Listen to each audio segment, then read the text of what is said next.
اگر مرد کا جسم مشقت نہیں کرتا، محنت نہیں کرتا، سٹرگل نہیں کرتا، تو مرد کے جسم کے اندر عورتوں والے ہارمونز پیدا ہونا شروع ہو جاتے۔ معاشرے کے اندر زنا کی کثرت کی ایک اور بہت بڑی وجہ کیا ہے کہ شادیوں کے اندر تاخیر ہونا۔ سروگیسی جو ہے دنیا میں 7 طریقوں سے کی جا رہی ہے، جن میں سے 5 طریقے جو ہیں وہ تو کلیئر کٹ حرام ہیں، ان میں سے 2 طریقہ کار جو ہیں وہ زیادہ یوزیبل ہیں یا پوری دنیا میں متعارف۔ ان امہاتہم الا اللہ ولدنہم، اللہ رب العزت نے فرمایا تمہاری مائیں وہ ہیں جنہوں نے تمہیں جنم دیا۔ کوئی بھی عورت وہ ایک دن اور رات کا سفر بغیر محرم کے نہیں کر سکتی۔ ایک ہوتا ہے شریعت کا قانون، ایک ہوتا ہے حالات کے مطابق علاقے کا، ملک کا یا انتظامیہ کا قانون۔ دونوں قانون اپنی اپنی جگہ مختلف نوعیت رکھتے ہیں۔ ہماری آج کی گفتگو کا عنوان اس نئے دور میں جدید ٹیکنالوجی کی وجہ سے یا انسانی ترقی کی وجہ سے پیش آنے والے وہ نئے مسائل ہیں جو آج سے پہلے انسانوں نے نہیں دیکھے تھے۔ اسلام اس کے بارے میں ہماری کیا رہنمائی کرتا ہے، آج ہم اس کے بارے میں بات کریں گے، جن میں سے کچھ ایک مسائل جیسا کہ ہم نے ٹائٹل پہ آپ نے دیکھا ہوگا، ایک IVF جسے سروگیسی بھی کہتے ہیں، اور جو عورت یہ پروسیجر میں حصہ لیتی ہے اسے سروگیسی ماں کا درجہ بھی دیا جاتا ہے، یہ ہم ڈسکس کریں گے۔ اسی طرح جینڈر سلیکٹ کے حوالے سے بات ہوگی۔ اسی طرح کچھ اور مسائل جو جدید دور میں حکومتوں کی جانب سے فتویٰ جات دیے گئے ہیں وہ ہم بات کریں گے۔ لیکن اس سے پہلے میں ایک تمہیدی گفتگو میں یہ بات آپ کے گوش گزار کر دوں کہ ایک بات قرآن مجید میں اللہ رب العزت نے اور رسول اللہ صلی اللہ علیہ وآلہ وسلم نے واضح طور پر بیان فرما دی کہ فطرت اللہ التی فطر الناس علیہ، کہ جب بھی انسان کو اللہ رب العزت نے اس کائنات کا جو فطری نظام ہے اس کے مطابق چلایا ہے۔ جب انسان فطرت کے مخالف چلنے کی کوشش کرے گا تو وہ نقصان اٹھائے گا۔ فطرت کے مطابق چلو، ہر معاملے کے اندر فطرت کا تقاضا ہے کہ رات سونے کے لیے بنائی ہے، دن کام کے لیے بنایا ہے۔ جب رات کو جاگو گے، دن کو سو گے تو فطرت کے خلاف چلو گے تو لا محالہ اس کا نتیجہ یہ نکلے گا کہ تمہیں اپنی باڈی میں بیماریوں کا سامنا کرنا پڑے گا۔ فطرت کا تقاضا ہے کہ مرد کو کام کے لیے بنایا ہے اور عورت کو گھرداری کے لیے بنایا ہے۔ جب مرد کام نہیں کرتا، مشقت نہیں کرتا، تو میڈیکل سائنس یہ کہتی ہے کہ مرد بیمار ہونا شروع ہو جائے گا۔ بلکہ یہاں تک جدید تحقیق بتاتی ہے کہ اگر مرد کا جسم مشقت نہیں کرتا، محنت نہیں کرتا، سٹرگل نہیں کرتا، تو مرد کے جسم کے اندر عورتوں والے ہارمونز پیدا ہونا شروع ہو جاتے، جس کی وجہ سے مرد جو ہے وہ کمزور پڑنا شروع ہو جاتا ہے۔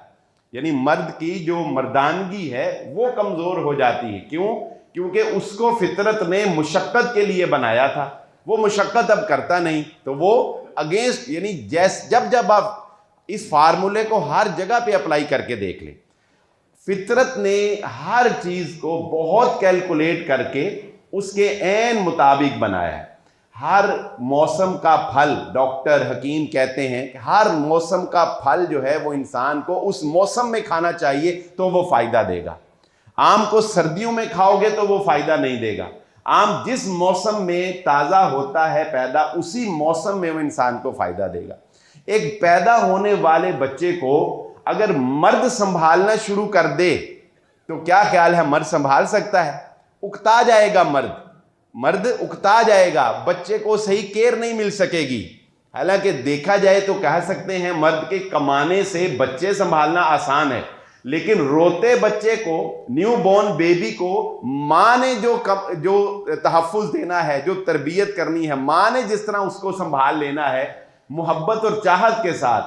یہ محبت، یہ الفت اور یہ لگاؤ مرد میں آ ہی نہیں سکتا۔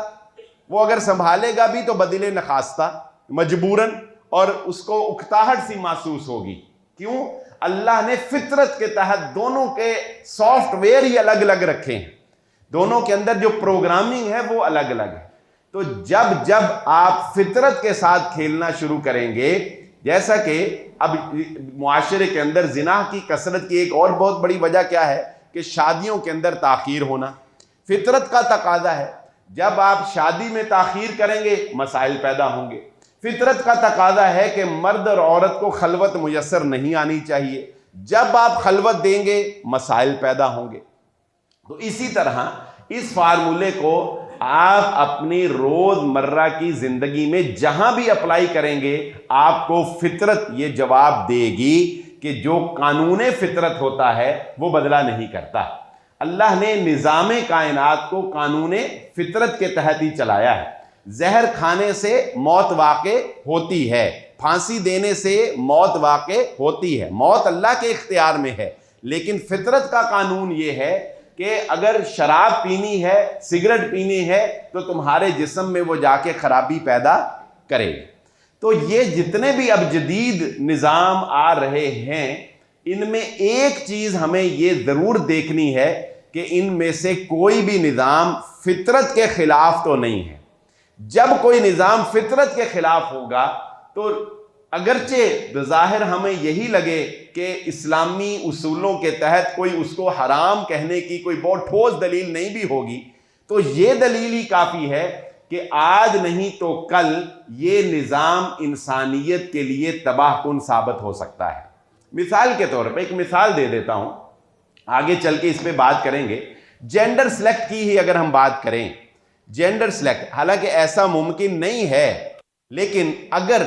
انسان جینڈر سلیکٹ اپنی مرضی سے کر لے، یعنی اس کی مرضی سے اس کے ہاں بیٹا پیدا ہو اور اس کی مرضی سے اس کے ہاں بیٹی پیدا ہو، تو میں یقین سے یہ کہہ سکتا ہوں، اور اس پر انٹرنیشنل رپورٹ بھی یہی ہے کہ بہت جلد دنیا سے خواتین کا خاتمہ ہو جائے گا، کیونکہ سب لڑکے ہی چاہیں گے۔ کوئی لڑکی چاہے گا؟ کسی کے 5-7 بیٹے ہوں گے تو پھر جا کے کوئی ایک لڑکی برداشت کرے گا۔ تناسب اتنا بگڑ جائے گا کہ بہت جلد دنیا تباہی کی طرف چلی جائے گی۔ تو یہ قانون فطرت نے اپنے ہاتھ میں رکھا ہے، لیکن انسان کے اوپر اگر کوئی قانون فطرت بطور عذاب مسلط ہوتا ہے تو وہ بھی اس کی اپنی بدعمالیوں کی وجہ سے ہوتا ہے، وہ بھی اس کی اپنی ہی کوئی نہ کوئی خرابی کی وجہ سے۔ جب فطرت اپنا نظام بدلتی ہے، سورج نکل رہا ہے لیکن اس کی حرارت اور اس کی تپش میں اگر تیزی آتی ہے جو انسان کو جھلسانا شروع کر دے تو اس میں بھی انسان کا اپنا کوئی نہ کوئی کردار ہوگا۔ زلزلہ آتا ہے تو انسان کی اپنی ہی کسی خرابی اور اپنی ہی کسی بدعمالیوں کی وجہ سے فطرت اپنے نظام میں ہلکا سا بدلاؤ کر کے انسان کو دکھانا چاہتی ہے کہ تم فطرت کی دسترس سے اور فطرت کے قانون اور قدرت سے، طاقت سے تم باہر نہیں نکل سکتے۔ آئیے اب سب سے پہلے ہم دیکھتے ہیں کہ ایک جدید ٹیکنالوجی آئی ہے کہ جس کے ذریعے سے IVF جسے کہا جاتا ہے، یعنی مرد کے جرثومے کو لے کر اور عورت کے بیضے کو، انڈے کو لے کر مصنوعی طریقے سے ایک ٹیوب کے اندر اس کی پرورش کی جاتی ہے، اور پھر اس پرورش کے بعد اس کو ماں کے یعنی عورت کے رحم کے اندر رکھ دیا جاتا ہے، اور اس طرح یہ تولیدی نظام یعنی پریگنینسی کا نظام جو ہے وہ عمل میں لایا جاتا ہے۔ یہ IVF تقریباً اس وقت دنیا میں 7 طریقوں سے سروگیسی جو ہے دنیا میں 7 طریقوں سے کی جا رہی ہے، جن میں سے 5 طریقے جو ہیں وہ تو کلیئر کٹ حرام ہے اور وہ اتنے کامن بھی نہیں ہیں، ان کو ڈسکس کرنے کی ضرورت نہیں ہے۔ ان میں سے 2 طریقہ کار جو ہیں وہ زیادہ یوزیبل ہیں یا پوری دنیا میں متعارف ہیں۔ ان میں سے ایک طریقہ کار کیا ہے کہ میاں اور بیوی دونوں حلال طریقے سے ایک دوسرے کے نکاح میں موجود ہیں، لیکن کسی وجہ سے کوئی ایسی میڈیکل وجہ ہے کہ جس کی وجہ سے پریگنینسی نہیں ہو رہی، تو اب کیا کیا جاتا ہے کہ ایک لیب کے اندر مرد کے جرثومے کو لے کر اور عورت کے جرثومے کو بیضے کو لے کر آرٹیفیشل طریقے سے پروان چڑھایا جاتا ہے اور پھر اس کو اسی کی بیوی کے رحم میں رکھ دیا جاتا ہے اور جس سے پریگنینسی جو ہے وہ میچور ہو جاتی ہے اور حمل ہو جاتا ہے۔ یہ طریقہ کار اسلامی اصولوں کے مطابق بالکل جائز ہے، لیکن اس میں کچھ خدشات ایسے ہیں کہ جن کی یقین دہانی کروانا ضروری ہے، اور وہ خدشات صرف باتوں کی حد تک نہیں ہیں بلکہ دنیا میں وہ واقعات رونما ہوئے بھی ہیں۔ وہ کیا کہ ایک ظاہری سی بات ہے کہ آئی وی ایف کا پروسیجر کوئی نہ کوئی لیب کرتی ہے، اور لیب اپنی گڈ ول بنانے کے لیے یہ چاہتی ہے کہ زیادہ سے زیادہ پازیٹیو رزلٹ آئیں، زیادہ سے زیادہ ریٹنگ۔ آپ دیکھیں نا، آپ جب کوئی ایپ ان ڈرائیو بھی منگواتے ہیں تو آپ چیک کرتے ہیں کہ یہ جو ڈرائیور آ رہا ہے اس کی ریٹنگ کیا ہے، اس کے کتنے کے سٹار ہیں، اس کے کومنٹس اس کے بارے میں کیا ہیں۔ جس طرح کوئی سکول کالج وہ یہ تو نہیں چاہتا کہ اس کے زیادہ بچے فیل ہوں، وہ کیا چاہتا ہے کہ زیادہ بچے پاس ہوں، زیادہ بچے پوزیشن میں آئیں۔ تو دنیا میں ایسے ہوا کہ آئی وی ایف کی وہ ادارے جو یہ کام کرتے تھے انہوں نے اپنی ریٹنگ بیسٹ کرنے کے لیے ایسے مرد جن کے نطفے سے پریگنینسی ہو ہی نہیں سکتی تھی، انہوں نے اس کی جگہ کسی اور کے نطفے کو شامل کر کے اپنے رزلٹ کو پازیٹیو بنانے کے لیے یہ خیانت کی۔ تو یہ خیانت اس میں سب سے بڑا ایلیمنٹ ہے کہ اس بات کی یقین دہانی ہونا بہت ضروری ہے۔ وہ یقین دہانی کیسے ہونی ہے، وہ اب انسان کا اس ڈاکٹر کے اوپر اعتماد ہے، اس سے کوئی حلفیہ بیان لے لیں یا جو بھی ہے، لیکن باقی جو اس کا پروسیجر ہے وہ بہرحال شریعت کی روشنی میں جائز ہے، کیونکہ دونوں جو ہیں وہ ایک دوسرے کے نکاح میں ہیں اور ایک جدید طریقہ علاج کے ذریعے سے یہ پریگنینسی عمل میں لایا جاتا ہے۔ صرف اس میں یہ سب سے بڑا خدشہ لاحق ہوتا ہے کہ خیانت جو ہے وہ نہ ہو، یعنی اسی شوہر کا نطفہ جو ہے وہ اس کے رحم کے اندر رکھا جائے۔ تو یہ آئی وی ایف کا پروسیجر جو ہے یہ شریعت کی نگاہ میں جائز ہے۔ اس سے اگلا ایک پروسیجر ہے، وہ ہے سروگیسی، یعنی کسی جسے آپ نے اگر عام سوچا ہوگا کہ کرائے کی کوکھ جسے کہا جاتا ہے، کہ اگر کوئی ماں مجبوراً یا اب یہ شوقیہ بھی یہ کام ہو رہا ہے، بہت سی اداکارائیں اور بہت سی ماڈل جو ہیں وہ شوقیہ بھی یہ کام کر رہی ہیں کہ وہ اپنے جسم میں پریگنینسی کرنا ہی نہیں چاہتی، یا کسی وجہ سے کوئی عورت جو ہے وہ پریگنینسی جو ہے افورڈ نہیں کرتی، تو اب کیا کیا جاتا ہے کہ مرد کا نطفہ اور اس کی بیوی کا بیضہ لے کر ان کو لیب کے اندر میچور کیا جائے، اور میچور کرنے کے بعد اسے کسی تیسری عورت کے رحم کے اندر رکھا جائے گا، اور اس کے اندر وہ اس کے ان دونوں کے نطفے کو پروان چڑھائے گی، پرورش کرے گی، اور وہی اس کو جنم دے گی۔ یعنی یہ اس کو اس پریگنینسی کو جو ہے وہ 9 ماہ کے لیے برداشت کرنے کی باقاعدہ فیس جو ہے وہ ادا کریں گے۔ یہ صریحاً حرام ہے اور زنا کے ضمن میں آتا ہے۔ یعنی یوں سمجھ لیں کہ فزیکلی زنا نہیں ہے بلکہ یہ لیب کا زنا ہے، کہ ایک مرد کا نطفہ لیب کے ذریعے سے کسی ایسی عورت کے رحم کے اندر رکھنا جو کہ اس کی نکاح میں نہیں ہے، ایک غیر عورت کے رحم کے اندر رکھنا، یہ شریعت کی روشنی میں بغیر کسی اختلاف کے یہ حرام ہے۔ اگرچہ غامدی صاحب کی فکر نے اس کو بھی جائز کرنے کی کوشش کی ہے اور انہوں نے رضاعت کے اوپر اس کو قیاس کیا ہے، لیکن یہ قیاس مع الفارق ہے، یعنی بالکل غلط قیاس ہے۔ اگر ہم اس کا راستہ کھولتے ہیں تو پھر تو آپ زنا بھی کرائے پر جو ہے وہ آپ کر سکتے ہیں، اور اس سے تو آگے سے آگے پھر اور بہت سے راستے کھل جائیں گے۔ اور ایک بات ذہن نشین رکھیے گا کہ شریعت نے، رسول اللہ صلی اللہ علیہ وآلہ وسلم نے اس بارے میں جو قانون قرار دیا ہے وہ قانون فطرت یہ ہے، الولد للفراش، کہ بیٹا بچہ اس کا ہی تصور ہوگا جس کے گھر وہ پیدا ہوا ہے، جس ماں نے اس کو جنم دیا ہے۔ شریعت کیا کہتی ہے؟ نطفہ چاہے کسی اور کا ہو، بیضہ چاہے کسی اور کا ہو، لیکن اس کی ماں، اس کا باپ کون تصور ہوگا؟ جس کے گھر وہ پیدا ہوا ہے، سوائے اس کے کہ لعان کے ذریعے سے وہ اس کے اوپر وہ لعان کا کوئی جو ہے وہ عمل پروسیجر جو ہے وہ عمل میں آئے، تو پھر وہ ایک الگ چیپٹر جو ہے وہ کھل جاتا ہے۔ الولد للفراش، یہ ایسی پردہ داری ہے جو شریعت نے رکھی ہے کہ چاہے کچھ بھی ہو جائے۔ رسول اللہ صلی اللہ علیہ وسلم نے فرمایا زانی کو سنسار کیا جائے گا، زانی کے لیے پتھر ہیں، اور الولد للفراش۔ اس لیے یہ بات تو آپ کلیئر کر سمجھ لیں کہ سروگیسی ماں کا تصور اسلام کے اندر بالکل جائز نہیں ہے۔ ماں وہ ہے جو سورہ مجادلہ میں اللہ رب العزت نے یہ آیت نمبر 2 میں ان امہاتہم الا اللہ ولدنہم، اللہ رب العزت نے فرمایا تمہاری مائیں وہ ہیں جنہوں نے تمہیں جنم دیا۔ ماں کون ہے؟ جس نے تمہیں جنم دیا۔ تو یہ غیر فطری طریقے سے جب آپ معاملات کو چلانے کی کوشش کریں گے تو اس میں بہت زیادہ خرابیاں اور بہت زیادہ تباہی جو ہے وہ ہمیں دیکھنے کو ملے گی۔ اس سے اگلا پھر ایک اور پروسیجر اسی پروسیجر میں سے نکلتا ہے،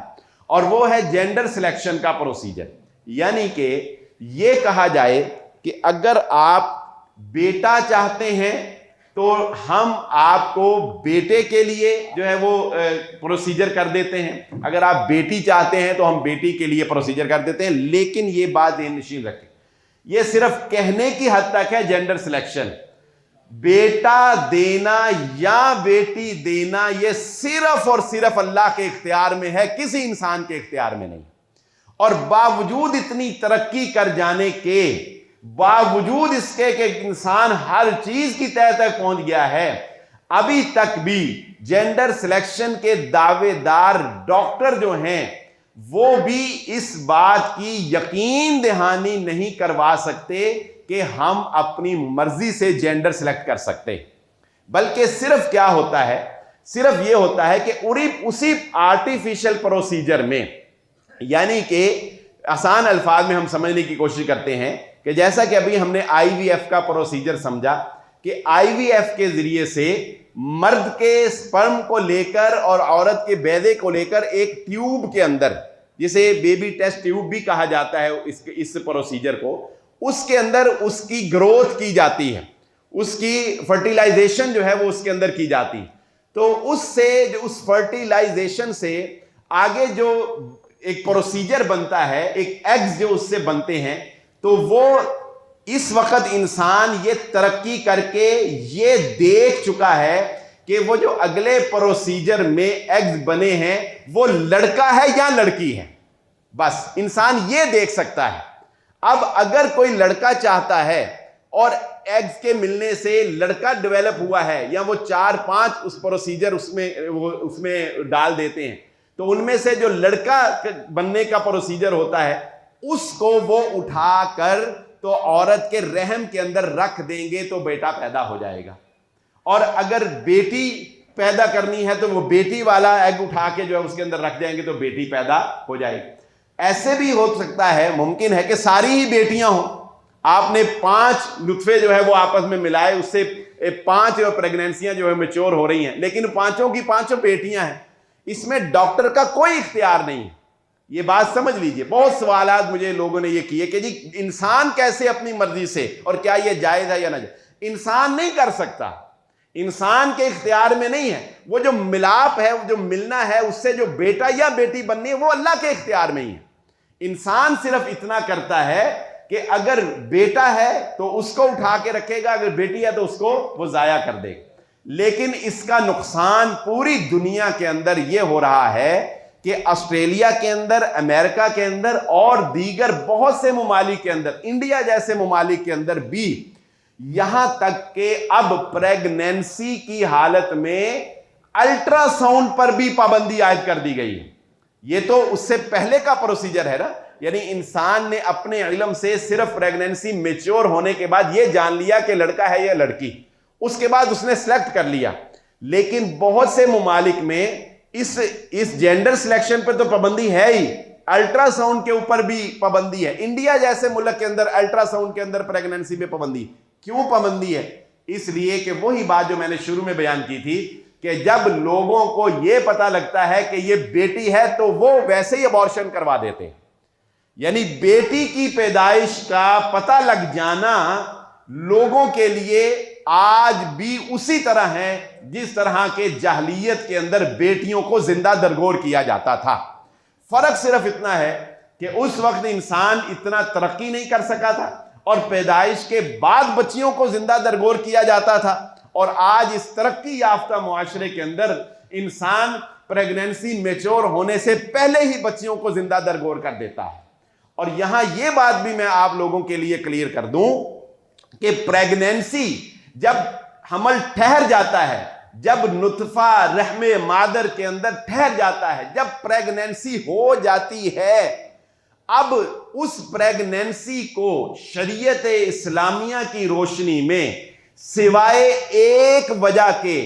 اور کسی وجہ سے ابارشن کروانا جائز نہیں ہے، وہ قتل ہی تصور کیا جائے گا۔ کیونکہ جب نطفہ مل گیا تو اب اس جان کے بننے کا پروسیجر شروع ہو گیا، جان بننے لگ گئی نا۔ یہ تو بعد میں فطرت کا قانون ہے کہ وہ علقہ بنے گا، پھر وہ مضغہ بنے گا، پھر وہ اس پہ ہڈیاں بنیں گی، پھر 40 دن کے بعد اس میں روح پھونکی جائے گی۔ یہ سارا پروسیجر تو اب ہونا ہے، لیکن جس دن یہ دونوں مل گئے، جس دن پریگننسی ہو گئی، اس دن ایک جان بن گئی، اور جان بننے کا پروسیجر اب شروع ہو گیا۔ اب سوائے اس کے کہ ڈاکٹر یہ کہہ دیں کہ یہ پریگننسی اگر میچور ہوئی تو ماں بھی مر جائے گی اور بچہ تو پھر مر ہی جائے گا، تو یہ ایک صورت ہے صرف کہ اگر ماں کی جان کو اس پریگننسی سے خطرہ ہو تو یہ واحد ایک صورت ہے کہ آپ ابارشن کروا سکتے ہیں، وہ بھی اگر ڈاکٹر اس بات کو کہے کہ ہاں یہ ایسا ہوگا تو پھر۔ ادروائز اس کے علاوہ کوئی اور وجہ کہ وہ بیٹی ہے، بعض لوگ یہ بھی کویسچن کرتے ہیں کہ الٹرا ساؤنڈ پتہ چلا کہ بیٹا معذور ہے، پریگننسی ہے لیکن معذور ہے، تو کیا ابارشن کروا دیں؟ نہیں، یعنی کوئی اور ریزن نہیں ہوگی کہ آپ ابارشن کروائیں۔ اگر وہ کروایا جائے گا تو وہ اسی ضمن میں آئے گا کہ جو اللہ رب العزت نے قرآن مجید میں ارشاد فرمایا وَإِذَا الْمَوْءُودَةُ سُئِلَتْ بِأَيِّ ذَنبٍ قُتِلَتْ، قیامت کا دن وہ ہوگا جب زندہ درگور کی جانے والی بچی سے پوچھا جائے گا کہ تجھے تو اللہ نے پیدا کیا تھا، تیرا انتخاب تو اللہ نے کیا تھا اس گھر میں پیدا ہونے کے لیے، پھر تجھے کس جرم کی پاداش میں زندہ درگور کر دیا گیا، کس جرم کی پاداش میں تجھے جو ہے وہ موت کے گھاٹ اتار دیا گیا۔ تو اللہ کی حدود میں ہمیں ان معاملات میں اللہ سے ڈرنا چاہیے۔ اللہ رب العزت نے جو ہمارے لیے پسند کیا ہے، وہ بیٹا ہے یا بیٹی ہے، اللہ کی قسم ہم نہیں سمجھ سکتے، اللہ نے اس میں ہمارے لیے خیر ہی خیر رکھی ہے۔ مانگنا اللہ سے ہے، یہ نہیں اللہ سے بیٹے بھی مانگو بیٹیاں بھی مانگو، بیٹوں کی خواہش انسان کو ہوتی ہے، اللہ سے مانگنا ہے اللہ سب کو بیٹے عطا فرمائے، لیکن اللہ رب العزت نے اگر بیٹی دی ہے تو وہ بھی کیا پتا کہ تمہارے کرتوت ایسے ہوں کہ تمہیں پڑھنے ہوں لتر ہے، اللہ نے کہا چل اس کو بیٹیاں دے، یہ بیٹیوں کی پرورش کرے گا، اس کے گناہوں کا کفارہ ہوگا، اسے میں جنت میں داخلہ عطا کر دوں گا۔ ممکن ہے نا کہ ہم جتنے پاپی ہیں ان بچیوں کی تربیت کی وجہ سے ہی اللہ رب العزت ہمیں جنت عطا کر دے۔ تو رسول اللہ صلی اللہ علیہ وسلم نے فرمایا جس کو اللہ نے بیٹیاں دی اس نے خلوص نیت کے ساتھ ان کی تعلیم و تربیت اور پرورش کر کے ان کا نکاح کر دیا، بس نکاح تک، یعنی صرف 20-25 سال تک بچی کی تعلیم و تربیت خلوص نیت سے کر کے اس کا نکاح کر دیا، باپ کی ذمہ داری ختم ہو گئی۔ اس پرورش کے بدلے اللہ رب العزت اس باپ کو جنت میں داخلہ عطا فرما دے گا۔ تو اس لیے یہ جدید طریقہ علاج اختیار کریں، لیکن شریعت کے اصولوں کو پہلے پوچھ لیں۔ یہ بات میں پچھلے جمعہ میں بھی دہرائی تھی اور آج پھر میں دہرا دیتا ہوں کہ ہم لوگ کام کرنے کے بعد پوچھتے ہیں، اس طرح کے موضوعات ہم اس خطبہ جمعہ میں اسی لیے ڈسکس کر رہے ہیں، گو کہ میں سمجھتا ہوں کہ عام قومن یہ باتیں نہیں کی جاتی، لیکن اگر ہم نہیں کریں گے تو کیسے آپ لوگوں تک پہنچے گا؟ بہت سے افراد، ایک ایک فرد پوچھتا ہے، مسئلہ کئی لوگوں کا ہوتا ہے، کئی لوگوں کو آپ کے ساتھ وابستہ نہیں ہوگا، آپ کے کئی جاننے والوں کے ساتھ وابستہ ہوگا۔ تو اس لیے اس طرح کے مسائل جو ہماری زندگیوں سے وابستہ ہیں، ہماری شریعت سے وابستہ ہیں، ان کو پوچھنے میں، ان کو سیکھنے میں، ان پر عمل پیرا ہونے میں قطعاً کوئی جھجک محسوس نہ کرے۔ رسول اللہ صلی اللہ علیہ وآلہ وسلم نے ازواج مطہرات کے ذریعے سے ہمیں شریعت کی نگاہ میں خواتین سے متعلق ہر مسئلہ جو ہے وہ بیان کر دیا ہے، ہر مسئلہ ازواج مطہرات میں بیان کر دیا ہے۔ کیوں؟ کیونکہ یہ انسانی زندگی سے وابستہ ہے۔ آگے چلیے، ایک مسئلہ جدید دور کے اندر پیش آتا ہے اور بہت سے لوگ اس بارے میں بھی سوال کر رہے ہیں، اور آگے حج جو ہے وہ آنے والا ہے۔ اللہ تعالی ہم سب کو بار بار حج کی سعادت نصیب فرمائے۔ شریعت کا ایک اصول ہے کہ عورت، رسول اللہ صلی اللہ علیہ وسلم نے فرمایا، کوئی بھی عورت وہ ایک دن اور رات کا سفر بغیر محرم کے نہیں کر سکتی۔ یہ ایک شریعت کا دو ٹوک اصول ہے۔ اسی اصول کے تحت آج تک دنیا کے اندر بیت اللہ کی طرف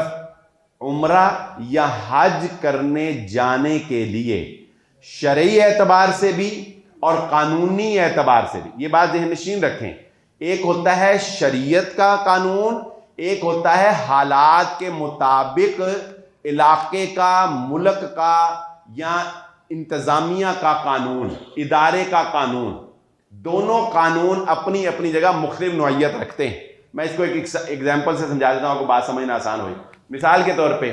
نکاح کا پروسیجر شریعت کی روشنی میں کیا ہے؟ لڑکا ہو، لڑکی ہو، لڑکے کی طرف سے گواہ ہوں، لڑکی کی طرف سے ولی ہو، لڑکی کی طرف سے گواہ ہوں، حق مہر متعین ہو، اعلانیہ ہو، ایجاب و قبول ہو جائے تو نکاح ہو جاتا ہے۔ یہ ہے شریعت کا نکاح، ہو گیا نکاح۔ اچھا، لیکن یونین کونسل میں رجسٹر کروانا، نکاح رجسٹر پر شناختی کارڈ، ایڈریس، سگنیچر، یہ سب کچھ کروانا، یہ کیا ہے؟ یہ ہے قانون۔ یہ کیا ہے؟ یہ ہے ہمارے ملک کا قانون۔ نکاح شریعت میں اتنے پروسیجر سے ہی ہو جائے گا چاہے آپ نے نکاح فارم فل نہ بھی کیا ہو، لیکن اب حالات کا تقاضا کیا ہے کہ اتنے سے کام مشکل ہوگا، آپ کو آگے جا کے مسائل بنیں گے، لہذا اس کو رجسٹر بھی کروانا ضروری ہے۔ تو یہ ہے ایک قانون اور ایک ہے شریعت۔ شریعت کی نگاہ میں عورت کا بغیر محرم کے حج اور عمرہ کرنا جانا یہ جائز نہیں ہے۔ آج تک، کچھ سالوں پہلے تک شریعت اور قانون ایک پلیٹ فارم پہ تھے۔ قانون بھی کہتا تھا کہ بغیر محرم کے ویزا لگتا ہی نہیں تھا، سعودی عرب کا ویزا بغیر محرم کے لگتا ہی نہیں تھا۔ پھر انہوں نے تحقیق کی، لجنہ بٹھائی، علماء کو بٹھایا اور انہوں نے ایک حدیث سے استدلال کیا، اور وہ حدیث کیا ہے لیکن علماء نے اس کو قبول نہیں کیا۔ بہرحال انہوں نے ایک استدلال کیا کہ رسول اللہ صلی اللہ علیہ وآلہ وسلم نے فرمایا کہ اسلام کے غلبے کا ایک زمانہ ایسا آئے گا کہ ایک عورت جو ہے وہ سونا اچھالتی ہوئی بیت اللہ کی طرف سفر کر کے آئے گی اور اسے کسی کا اللہ کی زمین پہ خوف اور ڈر نہیں ہوگا، اتنی پرامن ہوگی۔ تو وہ اس سے استدلال کر کے حالانکہ یہ تو مستقبل کی ایک خبر ہے جو رسول اللہ صلی اللہ علیہ وسلم نے دی، اور یہ خبر امن کے اوپر دلالت کرتی ہے، لیکن انہوں نے کہا کہ چونکہ اللہ کے نبی نے فرمایا کہ اتنا امن ہوگا تو اکیلی عورت سونا اچھالتی ہوئی بیت اللہ کی طرف جائے گی، فلہذا انہوں نے یہ فتویٰ صادر کیا کہ اب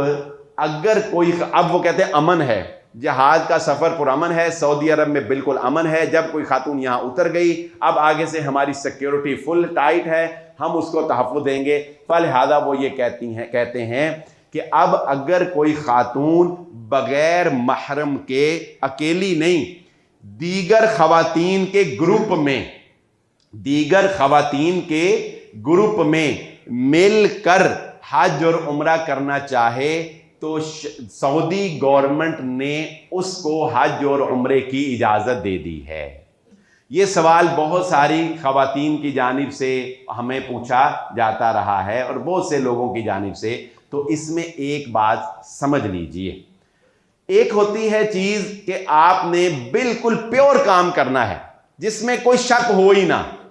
جیسا کہ اکثر لوگ جو مکہ جاتے ہیں تو وہ ہم سے پوچھتے ہیں کہ اگر ایک اور عمرہ کرنا ہو تو اس کے لیے کیا مسجد عائشہ سے احرام باندھ کے عمرہ کر سکتے ہیں؟ تو میں ان کو ایک جواب دیتا ہوں، میں کہتا ہوں دیکھو،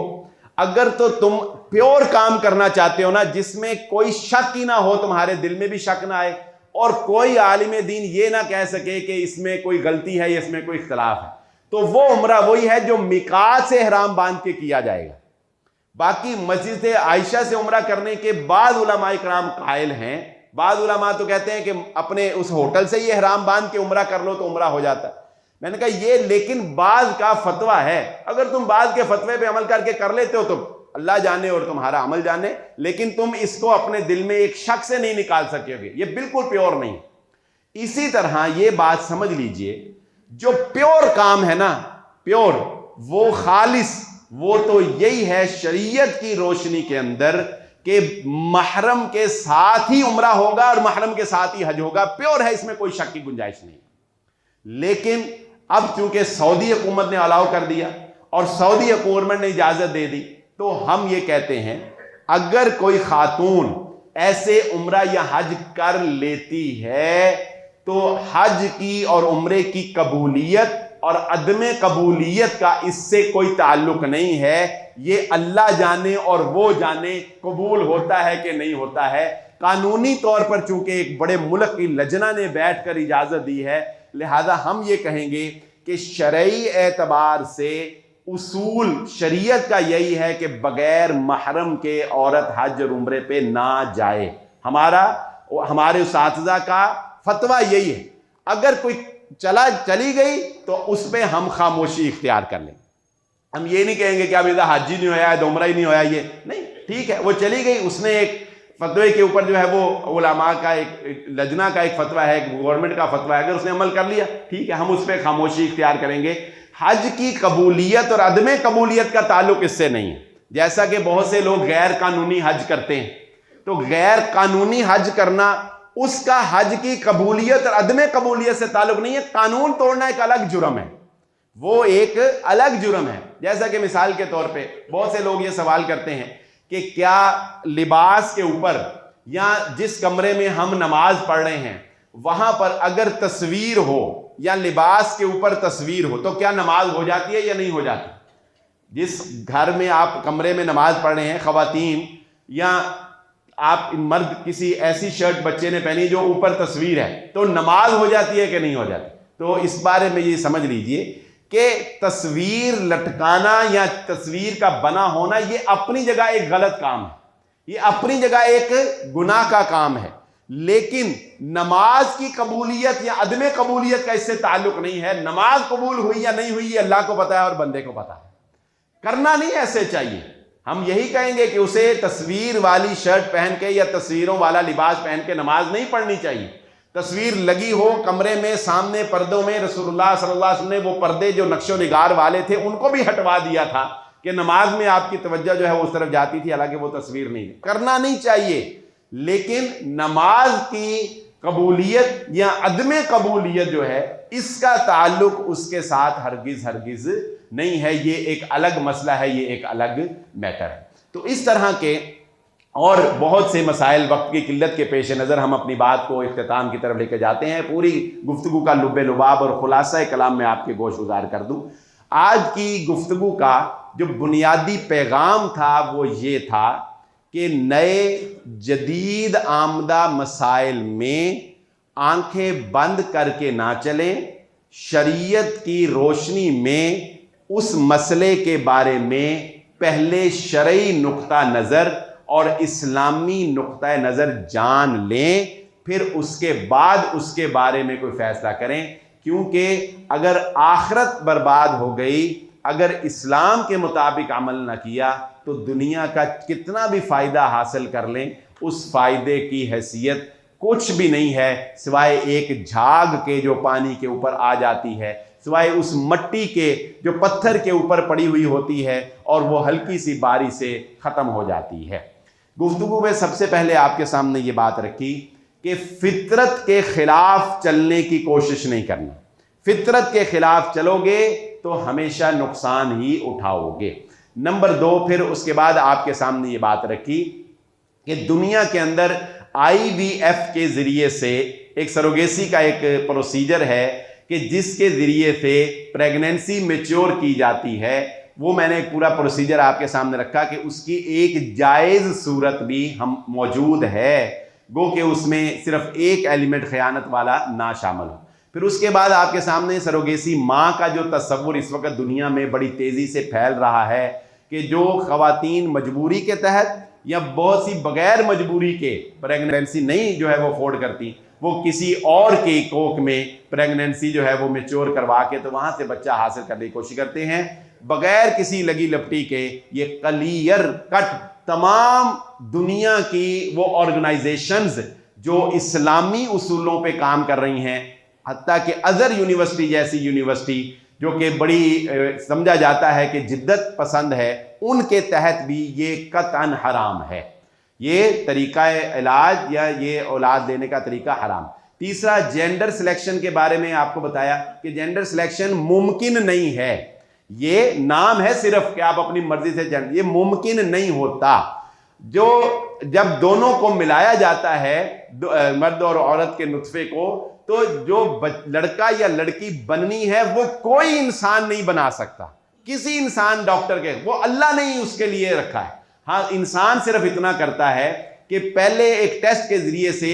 باہر ہی دیکھ لیتا ہے کہ لڑکا ہے یا لڑکی ہے۔ لڑکا ہوتا ہے تو اس کو اٹھا کے ماں کے رحم کے اندر رکھ دیا جاتا ہے، لڑکیاں ہوتی ہیں تو اس کو ضائع کر دیا جاتا ہے۔ بہت سے لوگ جو ہیں وہ جاتے ہیں لڑکے کے لیے لیکن سارے ہی ایگ جو ہیں وہ لڑکیوں کے بن جاتے ہیں، کچھ بھی نہیں ہوتا۔ یہ مہنگا ترین پروسیجر۔ تو یہ پروسیجر جو ہے جینڈر سلیکشن کا، یہ اس میں یہ دھوکہ نہ کھائیں کہ اس میں کسی انسان کی وجہ سے جو ہے وہ ایسا ہوتا ہے۔ پھر اس کے بعد آپ کے سامنے یہ بھی بات رکھی کہ یہ فطرت کے خلاف عمل ہے، اس لیے ہم کہتے ہیں کہ ایسا کرنا درست نہیں ہے، جینڈر سلیکشن کی طرف جانا درست نہیں ہے۔ کیوں؟ کیونکہ یہ فطرت کے خلاف۔ فطرت کے خلاف کیسے؟ جیسا کہ میں نے ابھی آپ کے سامنے ایک مثال رکھی کہ بہت سے ممالک کے اندر، انڈیا جیسے ملک کے اندر الٹرا ساؤنڈ، پریگننٹ لیڈی کا الٹرا ساؤنڈ کرنا بھی منع ہے۔ کیوں؟ اس لیے کہ لوگ جب یہ جان لیتے ہیں کہ یہ بیٹی ہے تو لوگ ابارشن کروا دیتے ہیں، اور اس کی وجہ سے اگر ہم اس کو فطرت سے ہٹا دیں گے تو دنیا جو ہے وہ تباہی کے دھانے کے اوپر پہنچ جائے گی۔ پھر آپ کے سامنے یہ بات رکھی کہ پریگننسی جب میچور ہو گئی، جب پریگننسی ہو گئی نا ایک مرتبہ، تو اس کے بعد سوائے ایک ریزن کے اس کا ابارشن کروانے کی شریعت قطعاً اجازت نہیں دیتی۔ فرق اتنا ہے کہ پہلے انسان ترقی یافتہ نہیں تھا، اتنی ترقی نہیں کرتا تھا تو بیٹی کو پیدا ہونے کے بعد زندہ درگور کرتا تھا، اور اب انسان ترقی کر گیا ہے تو وہ اس کی پریگننسی ہونے سے پہلے ہی اس کو مار دیتا ہے۔ یہ وہی جرم ہے جو جاہلیت کے اندر کیا جاتا تھا، جس کا قبرستان آج بھی مکے کے اندر وہ ایک خوفناک منظر پیش کر رہا ہے، اور قیامت والے دن وہاں سے ان بچیوں کو اٹھا کر پوچھا جائے گا وَإِذَا الْمَوْءُودَةُ سُئِلَتْ بِأَيِّ ذَنبٍ قُتِلَتْ۔ پھر آپ کے سامنے ایک اور مثال رکھی کہ حج اور عمرہ کے موقع کے اوپر کہ ایک شریعت ہے اور ایک قانون ہے۔ شریعت اور قانون ایک پلیٹ فارم پہ ہوں تو بڑا اچھی بات ہے، لیکن بسا اوقات شریعت اور قانون کا پلیٹ فارم بدل بھی جاتا ہے، تو اس ضمن میں شریعت کو فالو کرنا چاہیے، قانون کو نہیں۔ لیکن بہرحال قانون بھی ایک شرعی نقطہ نظر سے علماء کو بٹھا کے بنایا گیا ہے، اس میں ہم نے اپنا پوائنٹ آف ویو آپ کے سامنے رکھا کہ اگر کوئی کر لیتا ہے تو پھر اس پہ ہم اس کو جو ہے وہ خاموشی اختیار کریں گے۔ اور آخری پیغام اس میں یہی تھا کہ ان مسائل کو سیکھیں، ان مسائل کو سمجھیں اور ان کے اوپر صحیح طریقے سے عمل پیرا ہونے کی کوشش کریں۔ اللہ رب العزت سے دعا ہے اللہ تعالیٰ فتنوں کے اس دور میں ہمیں صحیح دین کے اوپر عمل کرنے کی توفیق عطا فرمائے۔ وآخر دعوانا الحمدللہ رب العالمین۔